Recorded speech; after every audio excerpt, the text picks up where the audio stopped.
Alright guys, what's going on? Your coach here. In this video, I'm going to talk to you about why you need to track your calories and macros, at least for a short period of time. I'm excited to share a bit about my journey here in the fitness world. I've been working in fitness for the last 6 years now. I've been a personal trainer, fitness coach. I've worked in a rehab setting. I've been a strength and conditioning coach for high-performing athletes. I've done research at my university, and over the last 7 years, I've been on this relentless pursuit of self-improvement that's led me to collaborate with top professionals in the fitness industry. Now, I'm eager to share with you the secrets that I've uncovered in achieving elite fitness. Join me on this journey to surpass your health and fitness goals. I've helped people lose anywhere from 10 pounds of fat loss to over 100 pounds of fat loss and build lean, healthy, and strong bodies for the rest of their lives. Now, let's dive into the topic of the video here. Why the heck do you need to track your calories and your protein? This gives you a crystal clear idea of what you're truly putting into your body, right? This is an important skill to master if you want to be lean, healthy, jacked year-round, 24/7. Now, in the context of fat loss and muscle building, right, these are important values to know in order to progress someone through their training and nutrition protocol. Now, I know it's annoying and tedious to do. However, I only recommend doing this for a short period of time, of doing it strict for 3 to 4 months on, then you can go off 3 to 4 months. This will reinforce your learning and mastering this skill here.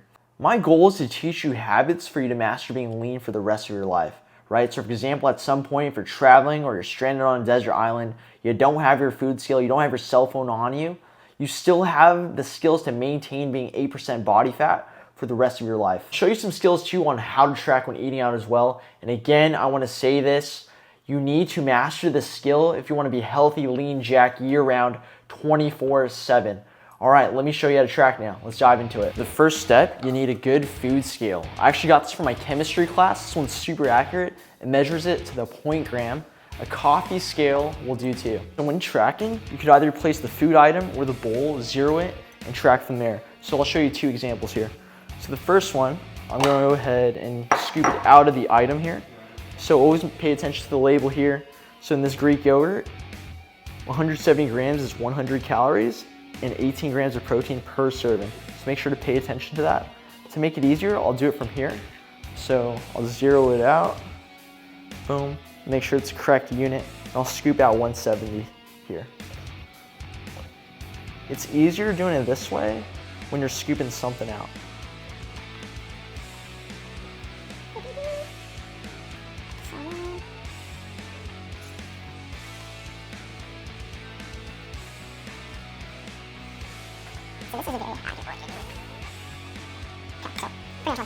Other method you do, place the bowl on, and you can tear it that way, then you put the item in via this way, right? So 80 calories, this is 18 grams of protein per 23 grams there.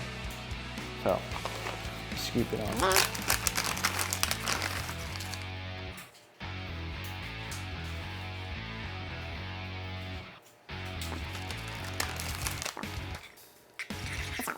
Again here, it's here on my scale. Then for this item, 14 grams, and you'll look at the nutrition facts there. 14 grams per 50 calories.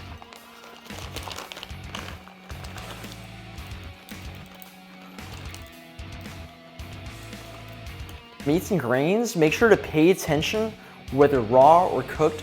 The label will identify the form it's in currently, right? So for example, these pasta here, that's gonna be raw, in its raw form. 56 grams, 190 calories, 11 grams of protein per serving. And in the salmon, every 6 ounces here will be 220 calories, 38 grams of protein. So what I've found is for every 4 ounces of meat raw, it will reduce to 1 ounce when cooked. So 4 ounces of raw will equal 3 ounces cooked. Now for pastas and grains, try to measure it out raw. However, if you're meal prepping or such, what you could do is you could take the total net weight, then divide it to however many servings are in the box. So for example, in this entire box, there are 4 servings. So let's say you cook this entire box, it's 1,000 grams cooked. You would divide that by 4, that would give you 250 grams cooked, and that would be equivalent to 56 grams dry. So that would give you these macros, the 190 calories, 11 grams protein. I've made this mistake before, so don't do that.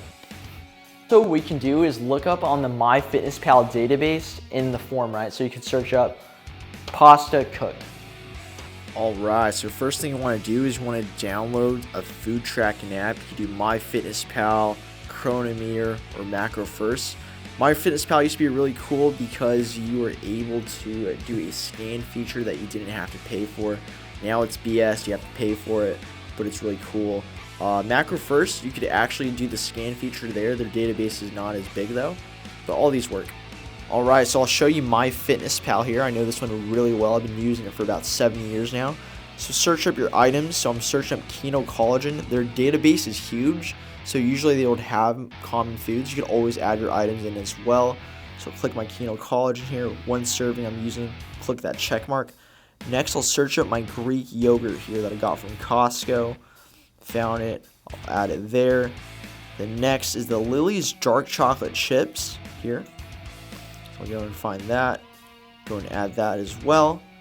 It's cool. It gives me a nice little breakdown of the entire calories it has, plus the macro breakdown. Click the nutrition button in the bottom left, and you can see a nice little breakdown there. 240 calories, 36 grams of protein for this item. Next examples I'm showing you here is the cooked bonza pasta. Now you can do this for the cooked pasta if you're meal prepping it. It's not going to be 100% accurate. However, having an estimate is better than no estimate when it comes to tracking. So go ahead and use this. Advanced tips you can do when estimating at restaurants. Use a palm size as a measure. Palm size or deck of cards is about 4 ounces.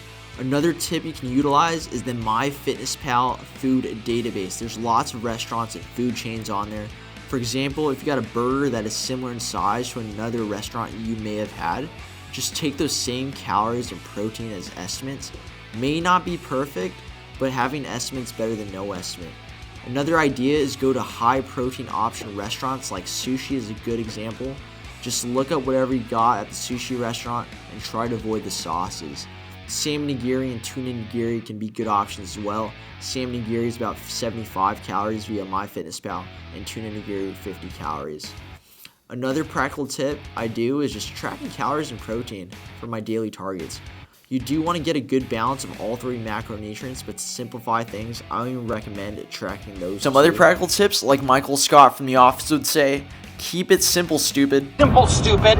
Great advice. Hurts my feelings every time. The less ingredients, the better, and becomes more practical in tracking. I like to keep to 5 ingredients or less so I don't spend all this time tracking in the app.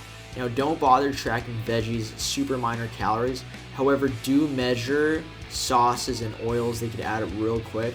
I also recommend developing a staple of recipes in restaurants that are on autopilot that you know will hit your calories and protein. I've been doing this a long time. You can track at the top of my head. Some fast food high protein options are Chipotle, Flame Broiler, Poke, Urban Plates, Kava, In-N-Out, Chick-fil-A, and Panda Express, one of my favorites in college. These are the restaurants that are in my area. You can bring a food scale to a restaurant. My client Malachi has done this recently. He was out at a company dinner, all you can eat, like Korean barbecue restaurant, brought his food scale. He sent me a photo, and man, such a gangster move by him, man. He has such strong conviction towards his goal that he found a way to make it happen. Nothing's getting him off his path, right? And I may have to do that at some point. And that brings up my next point, man. You may be judged when you start tracking your calories and protein, right? It's very uncommon to be healthy, to be strong, and have a six-pack these days, right? Simple quote you can live by here: do what others won't, and you'll have what others don't, right? Book of Romans 12:2 talks about, do not conform to this pattern in the world, but be transformed by the renewing of your mind. I will tell you this story. When I first started out in fitness, I was 125 pounds. I was like a senior in high school. My mom, my brother, they would kind of judge me, man. They were kind of worried about me, actually, when I was, starting to track my food. They're like, why the heck you measure your calories, your protein? Why are you doing all this, man? But you know what?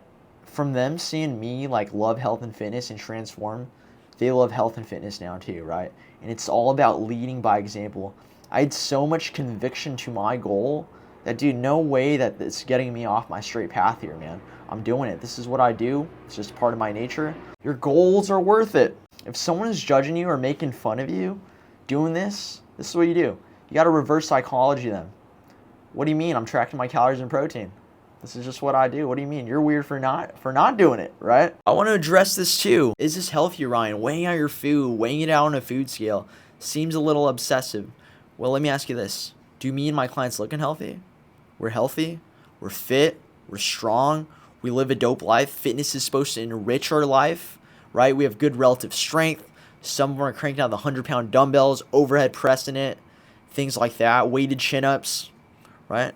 Treat this thing like currency, right? Like, if you had no idea what you were spending, you're going to be broke really fast.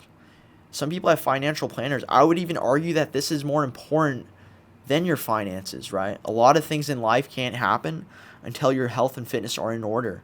However, anything in excess can be unhealthy, but try to have no attachment to being overly obsessed with tracking, right? I only recommend doing this for 3 to 4 months at a time, right? 3 to 4 months on, 3 to 4 months off, 3 to 4 months on again if you need to re-tighten up again.